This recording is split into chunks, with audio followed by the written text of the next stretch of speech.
Hello friends, ഇന്ന് നമ്മൾ വന്നിട്ടുള്ളത് കൂവപ്പൊടി ഉപയോഗിച്ചിട്ട് നമുക്ക് ഉണ്ടാക്കിയെടുക്കാൻ പറ്റുന്ന ഒരു അടിപൊളി റെസിപ്പിയാണ്.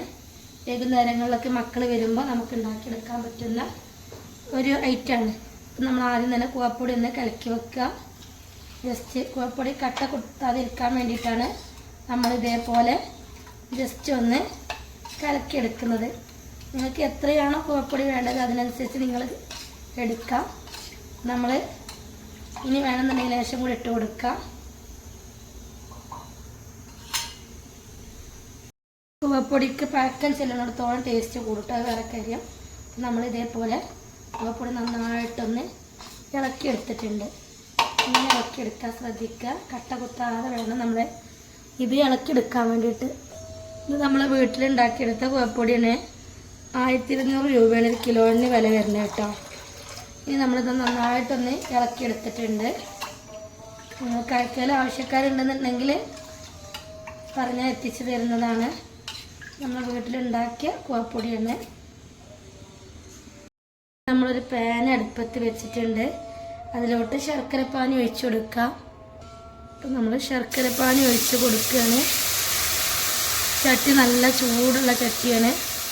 അപ്പം നമ്മളിതിലോട്ട് ശർക്കരപ്പാനി ഒഴിച്ച് കൊടുത്തിട്ടുണ്ട്. ഇനി ഇതിലോട്ട് അല്പം ഉപ്പിട്ട് കൊടുക്കാം. ഉപ്പ് നിങ്ങളുടെ ആവശ്യത്തിനനുസരിച്ചിട്ട് കൊടുക്കാം. നമ്മൾ അല്പം ഉപ്പിട്ട് കൊടുത്തിട്ടുണ്ട്. കൂടുതലായിട്ടിടണ്ട, നമ്മളിതൊന്ന് ജസ്റ്റ് ഒന്ന് ബാലൻസ് ചെയ്തെടുക്കാൻ വേണ്ടിയിട്ട് നമുക്കിതിലോട്ട് ഈ കൂവപ്പൊടി ഒന്ന് ഒഴിച്ച് കൊടുക്കാം. നമ്മളിതിലോട്ട് ഒഴിച്ച് കൊടുത്തിട്ടുണ്ട്. ഇനി ഇത് നമ്മൾ ഒന്നിങ്ങനെ ഇളക്കി കൊടുക്കണം. നമ്മൾ ഈ കൂവപ്പൊടി വെക്കുന്ന സമയത്ത് തന്നെ നമ്മളിതിലോട്ടുള്ള തേങ്ങ ഒക്കെ റെഡിയാക്കി എടുക്കണം കേട്ടോ. എങ്കിലുള്ള ഇതൊന്ന് കുറുകി വരുമ്പോൾ അതിലോട്ട് തേങ്ങ ഇട്ട് കൊടുക്കാൻ പറ്റുക. ഇതിങ്ങനെ ഒന്നുണ്ട് വന്നതിന് ശേഷം വെള്ളത്തോടുക്കനെ നിങ്ങൾക്ക് കുടിക്കാൻ ഇഷ്ടമാണെങ്കിൽ തേങ്ങയും ശർക്കരയും ഉപ്പൊക്കെ ഇട്ടിട്ട് ഇങ്ങനെ കുടിക്കാം. ഇനി നിങ്ങൾക്കിതിൽ പാൽ ഒഴിക്കണം എന്നുണ്ടെങ്കിൽ പാൽ ഒഴിച്ചിട്ട് ഉണ്ടാക്കുക. തേങ്ങാപ്പാലാണെങ്കിൽ തേങ്ങാപ്പാൽ ഉണ്ടാക്കുക, ഒഴിക്കുക. അതൊക്കെ നിങ്ങളുടെ ഇഷ്ടമാണ്. അപ്പോൾ ഇന്ന് നമ്മൾ തേങ്ങ ചിരകിയിട്ടാണ് ഇതിലോട്ട് ഇട്ട് കൊടുക്കുന്നത്. ജസ്റ്റ് ഇങ്ങനെ നമ്മൾ ഇളക്കി കൊടുക്കണം. ഇനി നമുക്കിതിലോട്ട് ഏലക്ക പഞ്ചസാര കൂട്ടി പൊടിച്ചതാണ്, അതും കൂടി ഇട്ട് കൊടുക്കുക. ഏലക്കപ്പൊടി ഇട്ട് കൊടുത്തിട്ടുണ്ട്. ഏലക്ക സ്വന്തം നമ്മൾ പൊടിച്ചാൽ പൊടിയിൽ കേട്ടോ. നമ്മൾ പഞ്ചസാരയും കൂടി കൂട്ടിയിട്ട് പൊടിക്കുന്നതാണ്. ഇനി ഇതിലോട്ട് നമ്മൾ തേങ്ങ ചിരകിയത് ഇട്ട് കൊടുക്കണം. കൂടുതൽ തേങ്ങ ഇട്ടാൽ കൂടുതൽ ടേസ്റ്റ് ആയിരിക്കും. നിങ്ങൾക്ക് എത്രയാണോ തേങ്ങ ഇഷ്ടച്ചതിനനുസരിച്ചുള്ള നല്ല വിലയുള്ള ടൈമാണല്ലോ. നമ്മൾ ഒരു മുറി തേങ്ങ എടുത്തിട്ടുള്ളൂ. ഇനി നമ്മൾ തേങ്ങാപ്പാലിൽ വെച്ചിട്ടുണ്ടാക്കുന്ന വീഡിയോ അടുത്തതിൽ കാണിക്കുന്നുണ്ട്.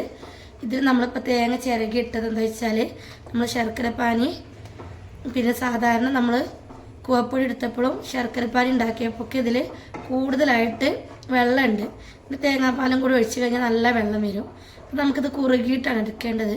ഇതേപോലെ കോരി തിന്നുകയാണെങ്കിൽ കുഴപ്പമൊന്നുമില്ല. നമ്മൾ ഇതേപോലെ ഒന്ന് കുറുകി വരണം നന്നായിട്ടൊന്ന്. അപ്പോൾ നമ്മളതിന് വേണ്ടി ഇളക്കി കൊടുക്കുക.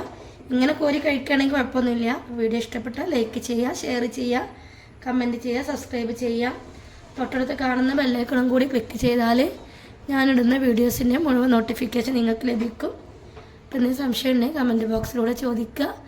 ഞാൻ കാണുന്ന സമയത്ത് അതിൻ്റെ മറുപടി തരുന്നതായിരിക്കും. Thank you for watching.